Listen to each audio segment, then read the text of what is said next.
What's going on, everybody? This your boy King Germ, one half of Pod and Saved Our Marriage. Each and every Friday, Queen Germ and myself drop an episode to show the people how Pod and Saved Our Marriage. Now, we're not like most married couples. Most of the time we disagree, but that's the beauty of the show. So, when you get through listening to Sparrows on the Review, come give us a listen.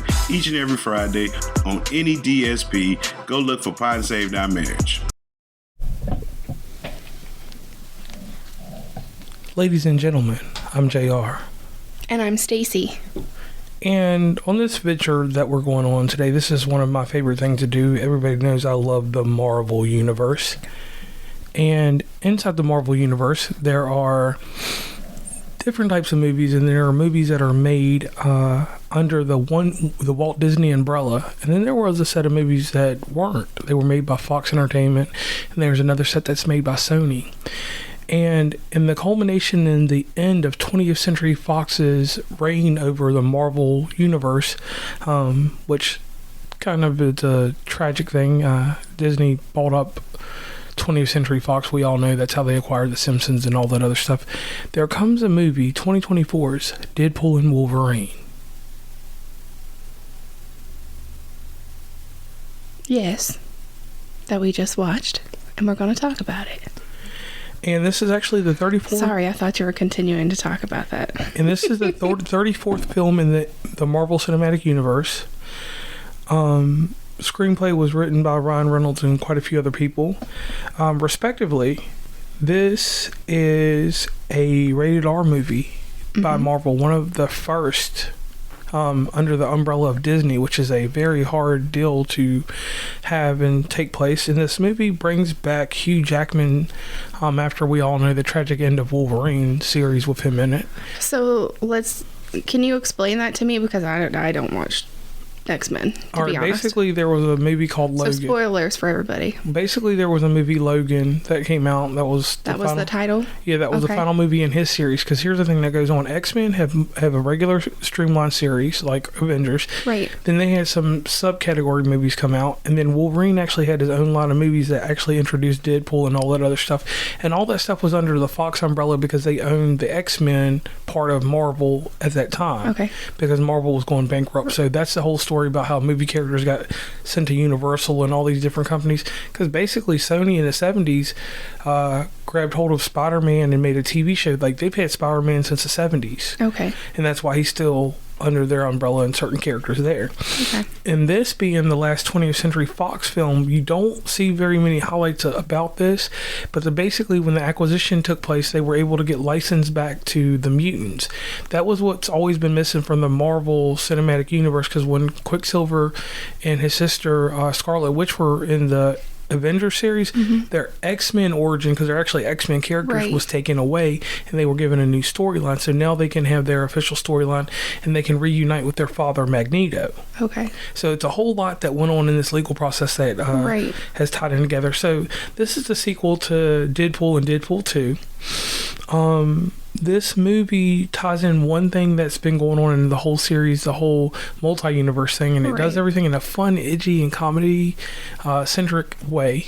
Right. What I will say to anyone that has not seen Deadpool, this is a cautionary warning that this film will do you no justice in watching it. Right. Unless you have some ties to it. And then the other thing, too, is, on a side note, with the way that the way that Fox does their movies, it's not your normal MCU movie. Right. Very lengthy for this one. It was. And if you don't know characters, you will get lost in the sauce in this one. Right.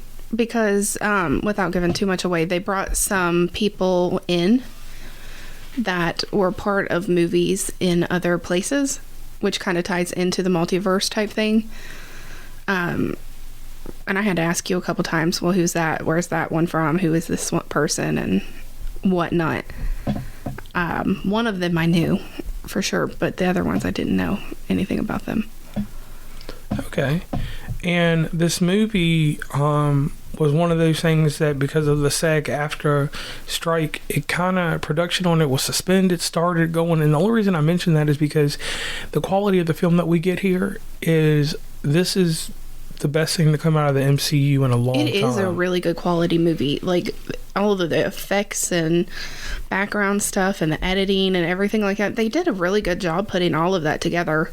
It wouldn't surprise me if, it gets some recognition at the end of the year. In a runtime of 128 minutes, its budget was $200 million, and right now, globally wise, it's about to hit $420 million.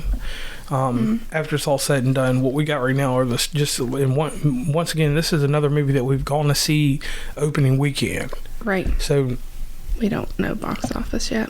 Yeah, but it's also one that I definitely, if you're a Deadpool fan or even a Marvel fan or a fan of X-Men or whatever, even if you just like Ryan Reynolds, go check it out.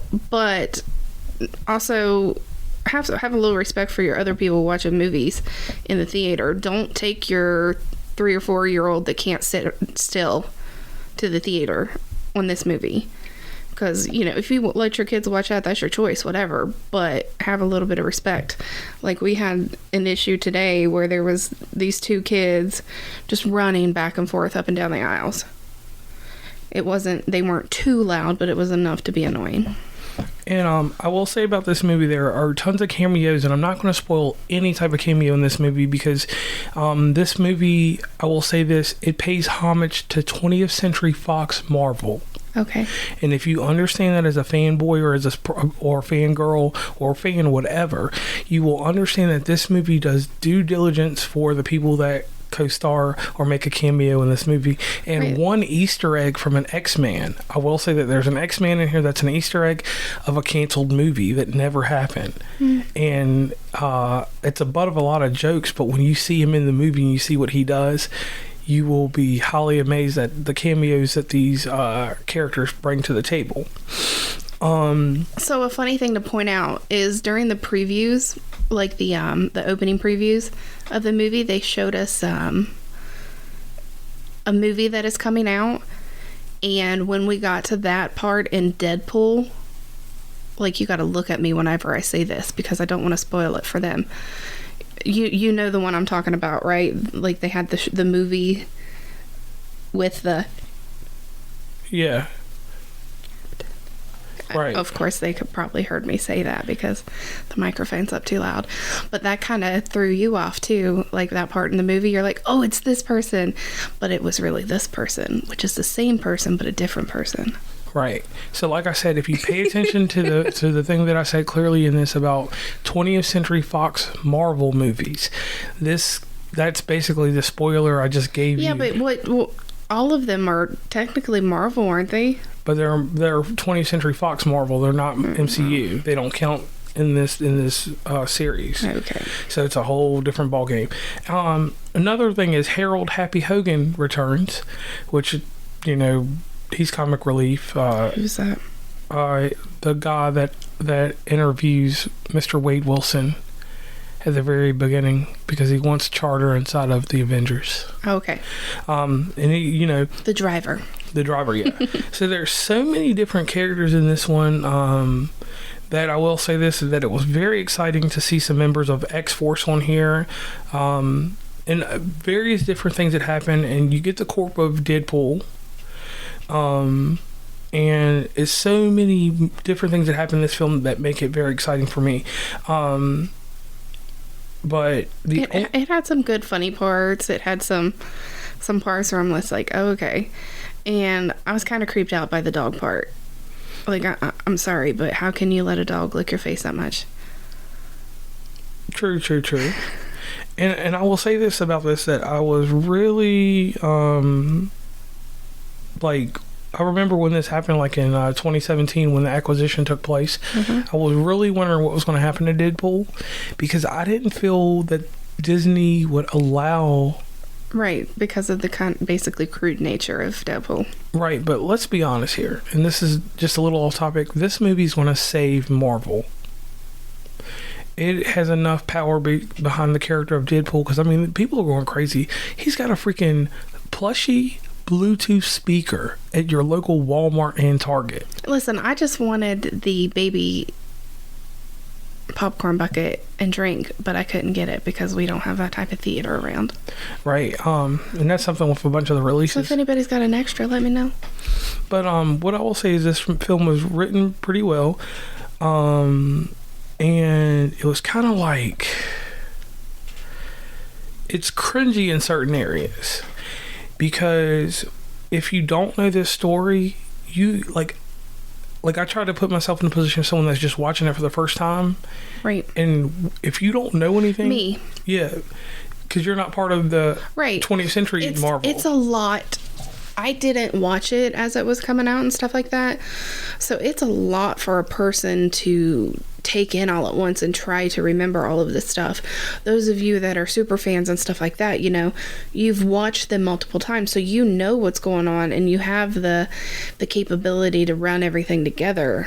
And to me, it's just like, oh wow. And it's like, ooh. But some parts were kind of like, oh, okay. And then the thing is that how the MCU has cleverly put the mutants into existence in the MCU has been very careful, because we've seen it in a lot of films. We've seen it at the end of quite a few films, and we've seen it in the last Captain Marvel movie. That's what initially that, and then the Doctor Strange, where they had the variants and we saw Professor X and all these people. So the thing about this, and this is the fair warning I'm going to give anybody before we end this episode, is this. If you really need the backstory for Deadpool, you have to go back to the Wolverine movies. You don't go to X-Men at all. X-Men, they are a part of his history because of the branch off of X-Force. But so, like, if you want to start it from the beginning to learn the Wolverine story, then yeah, you can start with X-Men. But if you just want to get caught up on this Deadpool Wolverine movie, you're saying just go back to the Wolverine movie? Go back to the Wolverine movies. Yes. Okay. Yeah, there is a whole installment of those. I forgot how many it is, but it's quite a few. But it tells the story of their origin. You get their 100% origin story, so it works. And then the crazy thing inside all of this is Ryan Reynolds has ties to all this. He has ties to a vampire slayer. Because there's another series. I'm gonna have to show you all this after we get off of here. Okay. But they put Easter eggs in to tell stories about how some of these people have replayed roles multiple times. Right. That's where their comedy comes in. And I like how he throws in some real life in that. Right. Because there was one part and he said, well, I don't know how Blake would feel about that. Right. And then it was funny. he said something about Hugh too. Yeah. And then another thing that was funny is in the beginning, he took a nice jab at Daredevil, which is Ben Affleck. Okay. So that's a whole story there, because a quick side note, Ben Affleck, that's where he met his ex-wife. Right. So if you watch the one, yeah. Okay. Yeah, so when you correlate everything, there's a lot of humor in it. And like I said, the Easter eggs in this movie, if you pay attention to them, they're very good. Make sure you watch the ending of this movie. See, to me, the post-credits weren't anything. Is that what you're meaning? The ending, like the post-credits? Yeah. It makes sense and it ties up part of the story that's already happened. It doesn't lead you to anything in the future. Right. It's not your normal MCU. Right. And on that note, like I'll say this, I liked it because it ended the joke. It kept a long-standing joke that went on through the whole movie. Right. And it ended it. And that's the thing that I liked about this, the comedy in here. Like, it wasn't a joke. Like, it was serious. And it just cleared up the seriousness. Right. It's like, let me prove I'm not an asshole. Right. And shout out to everybody in this movie, and once again, shout out to the production. My God, through those credits, it was so many people involved in this movie. Right. So I do want to say thank you to Marvel, Disney, and everybody that's around in that area, and to 20th Century Fox, because you created an amazing series that is being continued. And this is one thing that didn't get thrown away by Disney. Like, they actually let this happen. And how long it goes on, I don't know. But on my note, this movie... Marvel movies don't go into my archive. Right. I think probably just because they're so long. And that's me. Like, I'm not going to say I'm not going to watch it again, but I'm not just going to randomly pick this movie to watch because I'm bored. Right. I don't have the attention span for that. So, if you're a fan, this does Deadpool justice. If you're someone new, watch the whole trilogy. Right. And I like that now that there's a set trilogy. There's something that you can say this is definitive. Like you have Thor, you have Iron Man, how everyone has their own movies. And rest in peace to Ant-Man. I got to give him a shout out. Did he get canceled? Did he in any of the movies? No, but in this one, that's one spoiler I will give. Right. Okay, because that's where I was confused. I didn't think he had been. Right. So I was confused on why. Yeah, it was crazy that he. I think it was just like a replica. Then it had to be.